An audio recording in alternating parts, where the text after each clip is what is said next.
Factor इथे महत्त्वाचा ठरतोय तो म्हणजे कुणबी समाजाचा फॅक्टर। उद्धव ठाकरेंची सहानुभूती होती, मात्र कुणबी फॅक्टर आणि मुस्लिम समाज ही दोन जी समाजाची मतं आहेत ती निश्चितच या निवडणुकीवर परिणाम करणारी ठरणारी आहेत। राज्यातील लोकसभा निवडणुकीचे मतदान प्रक्रिया पार पडलेली आहे आणि ही प्रक्रिया पार पडल्यानंतर राज्यात कुठल्या मतदारसंघामध्ये कोण बाजी मारतं हे आता पाहणं औत्सुक्याचं ठरणार आहे।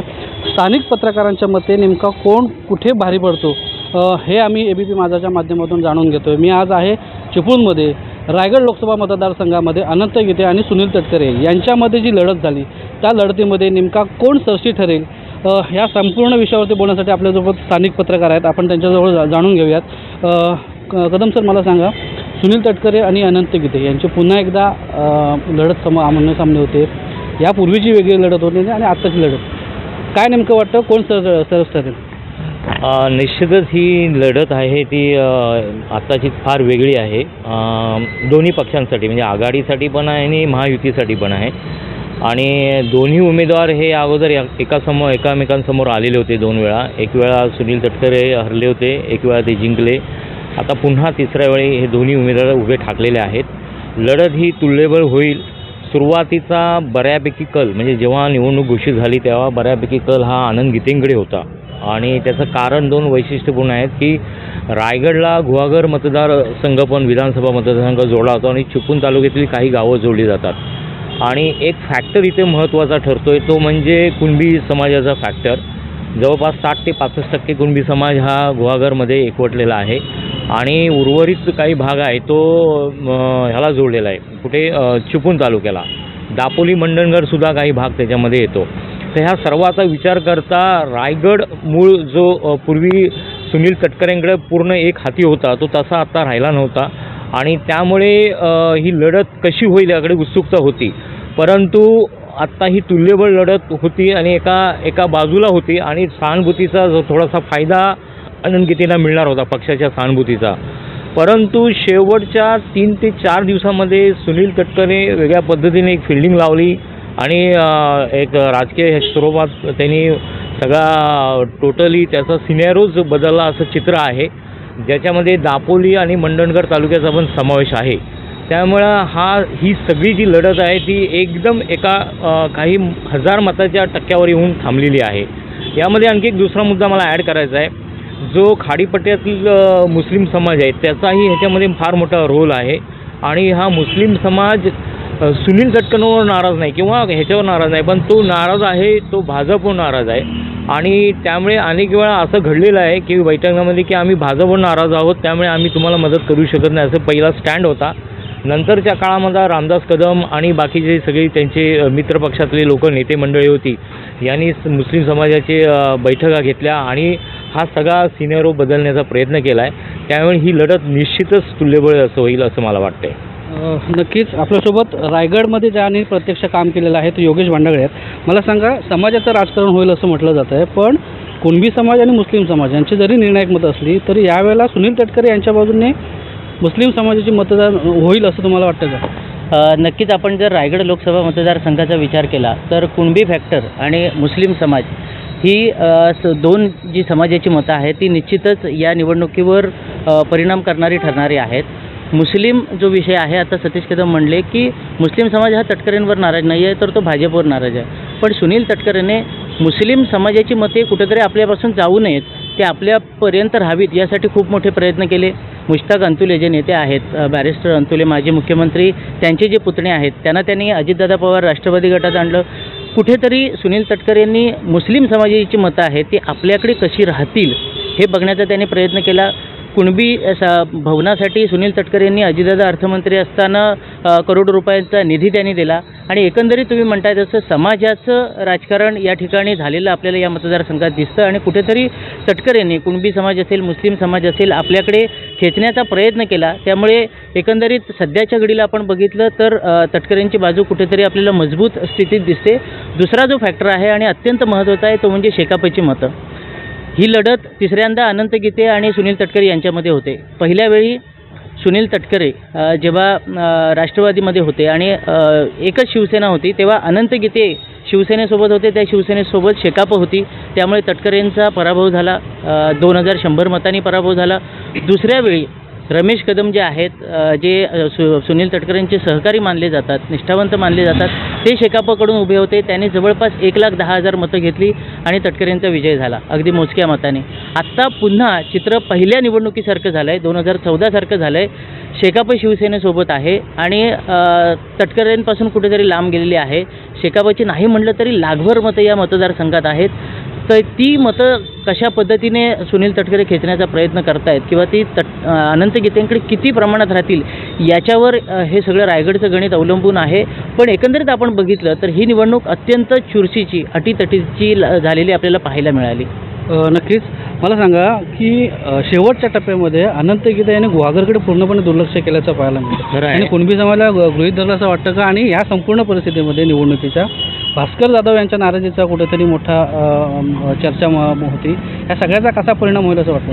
नाही, हा मुद्दा खरा आहे. ॲक्च्युली अनंत गीते यांनी कुणबी समाजाला म्हणजे स्वतःच्या समाजाला प्रचंड गृहीत धरलं आणि हा सूर नाराजीचा गुहागर तालुक्यामध्ये प्रचंड प्रमाणात दिसून आला. ते फिरकले पण नाहीत काही वर्षामध्ये. एवढंच काय 30-35 वर्षाच्या त्यांच्या राजकारणात, खासदारी याच्यामध्ये ते फिरकले नाहीत आणि त्याचा किती फायदा होईल सुनील तटकरेंना हा आता येता काळच सांगेल. परंतु नाराजी स्पष्टपणे आहे. आणि दुसरा मुद्दा तुम्ही विचारलात ते भास्कर जाधव यांचा. भास्कर जाधव हे अनंत गीतेंवर नाराज होते कारण त्यांच्या काही स्वभावाचा फटका बसत होता पक्षाला. त्यावेळी त्यांनी ऑफ दी रेकॉर्ड पण त्यांना सांगण्याचा प्रयत्न केला. अनेक ठिकाणी असं ऐकायला मिळालं की कार्यकर्त्यांना नीट वागणूक पण दिली गेली नाही. काही खर्चाचे विषय असेल किंवा निवडणुकीचे असे विषय, असे छोटे छोटे विषयासंदर्भात सुद्धा अनंत गीते यांनी फार लक्ष दिलं नाही, असा एक कार्यकर्त्यांमध्ये नाराजीचा सूर होता. आणि अनंत गीतेने हे सगळं गृहीत धरून चाललं की मला दरवेळीप्रमाणे मी एकटाच असल्यामुळे गुहागर तालुक्यातील जो 60-65% त्यातले बऱ्यापैकी समाज माझ्याकडे वळेल, पण तसं होताना दिसत नाही. तटकरेंनी त्यामध्ये भरपूर प्रयत्न केलेले आहेत. दुसरी गोष्ट फार महत्त्वाची मला सांगायची, दापोली तालुक्यामध्ये तटकरेंना भाजपचा चांगला सपोर्ट मिळाला आहे. भाजपचा जो कोर ग्रुप आहे त्यांनी त्यामध्ये खूप चांगल्या पद्धतीने काम केल्याचं दिसून येतं आहे. शिवाय रामदास कदम आणि त्यांचे चिरंजीव जे आमदार आहेत योगेश कदम यांनीही चांगल्या प्रकारे त्यांना सपोर्ट केलेला आहे. आता अनंत गीतेंच्या बाजूने कोण आहे ते संजय कदम शिवसेना आहे.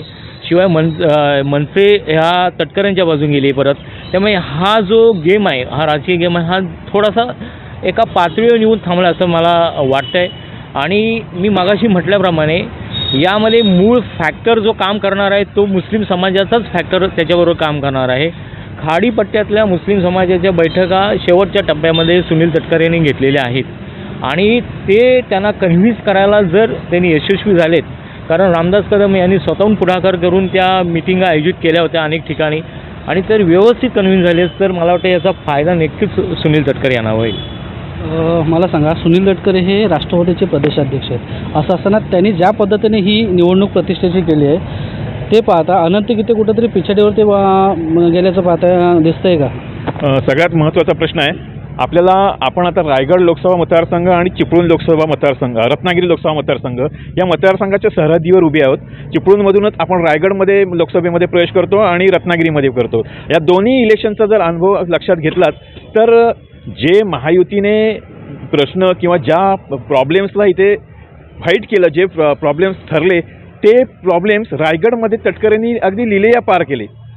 तटकरेंनी रायगड लोकसभा मतदारसंघामध्ये महायुती कशी भक्कम राहील यासाठी सर्वतोपरी प्रयत्न केले. साम दाम दंड भेद असे सगळे प्रयत्न केले. एक तर परस्पर विरोधी जे उमेदवार होते अनंत गीते यांना उद्धव ठाकरेंची सहानुभूती आणि समाज म्हणून गीते साहेबांना मिळालेला पाठिंबा या दृष्टीने विचार करता तटकरे साहेबांनी केलेली महायुतीची जी बांधणी आणि त्या जे प्रॉब्लेम्स येत होते त्याची सोडवणूक चांगल्या पद्धतीने केली. आणि ती त्यांनी करताना रत्नागिरी सिंधुदुर्ग लोकसभा मतदार मात्र आपल्याला हा प्रॉब्लेम दिसायला लागला. त्यामुळे रायगड लोकसभामध्ये लक्षात घेतात तटकरे उजवे ठरतात. एकतर त्यांचे एक वेल क्वालिफाईड मॅनेजमेंट गुरु, आणखीन संघटक, चांगल्या पद्धतीने प्रदेशाध्यक्ष तर ते आहेच आणि एवढ्या वर्षाचा अनुभव त्यांनी या निवडणुकीमध्ये कामाला लावलेलं आहे आणि त्याचं चित्र आपल्याला नक्कीच पाहायला मिळेल. त्या दृष्टीने आनंद गीते साहेबांचं पण एक सहानुभूती त्यांच्या दृष्टीने होती, उद्धव ठाकरेंची सहानुभूती होती.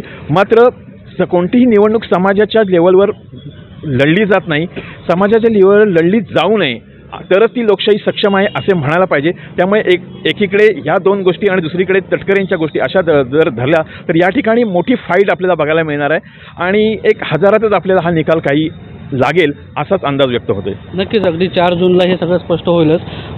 कसं का मला सांगा, तुम्ही पण ग्राउंडवरती होतात, ह्या संपूर्ण निवडणुकीमध्ये काय नेमकं होईल आता?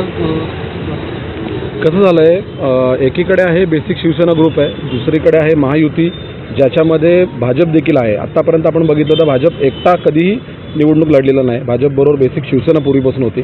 आता शिवसेनेमध्ये दुफळी झाल्यानंतर शिवसेनेचा काहीसा भाग तटकरेंबरोबर आहे.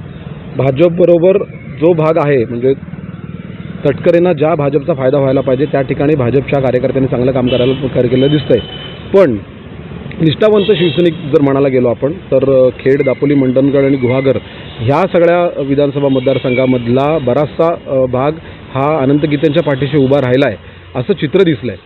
त्याच्यामुळे एकीकडे भास्कर जाधव असतील, दुसरीकडे संजय राऊत कदम असतील, यांनी कशा प्रकारे काम केलं आहे याच्यावर असं बरंचसं अवलंबून आहे. पण खेड, दापोली, मंडणगड या ठिकाणी मतदानाची टक्केवारी पण चांगली वाढलेली दिसते. भरत गोगावलेंचं आत्तापर्यंतचं प्रस्ताव आपण बघितलं आहे. पण परत एकदा तोच मुद्दा येतो की या वेळेला निष्ठावंत शिवसैनिकांनी ग्राउंडपर्यंत ज्या पद्धतीने काम केलेलं आहे त्याचा फायदा अनंत गीतेंना होईल असं दिसतं. तर हे होते रायगड लोकसभा मतदारसंघातले सगळे स्थानिक पत्रकार आणि त्यांच्या मनातमधून ह्या सगळ्या भावना येत आहेत. कारण संपूर्ण जे पत्रकार आहेत हे लोकसभेच्या निवडणुकीमध्ये स्वतः ग्राउंडवरती होते आणि ह्या संपूर्ण विश्लेषणातून लक्षात येतं आहे की सुनील तटकरे जे राष्ट्रवादीचे खासदार आहेत त्यांनी ही निवडणूक अतिशय प्रतिष्ठेची केली होती आणि या निवडणुकीमधला मुस्लिम मतदार जो अतिशय निर्णायक ठरणार आहे, ह्या संपूर्ण मतदार यांनी अत्यंत शिताफीने कशा पद्धतीने वळवलं आहे ह्या सगळ्याला त्यामध्ये त्यांना यश आलं आहे का की पुन्हा एकदा अनंत गीते हे निवडून येणार की ह्या संपूर्ण त्यांच्या राजकीय पटलावरती कुणबी समाजाच्या पाठिंब्यावरती निवडून येतील का, हे सगळं पाहणं आता महत्त्वाचं ठरणार आहे. कॅमेरामॅन उमेश स्वप्नील घाग, ABP माझा, चिपळूण, रत्नागिरी. लढत ही तुल्यबळ होईल